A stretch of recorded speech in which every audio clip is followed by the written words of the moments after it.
Hello everyone, today we'll talk about how to fix or how to solve the problem of storage on the application of Twitter. We go to settings. In this page we go to apps, default apps, app settings. Here in this list you will click in this window of Twitter.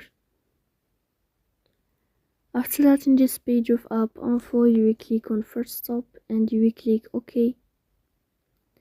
Here you will enter to the window of storage. Then you will click on clear cache.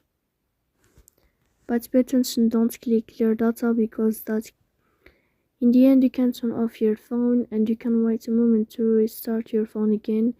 So please don't forget to support us by like and subscribe. See you next time. And thank you for your watching.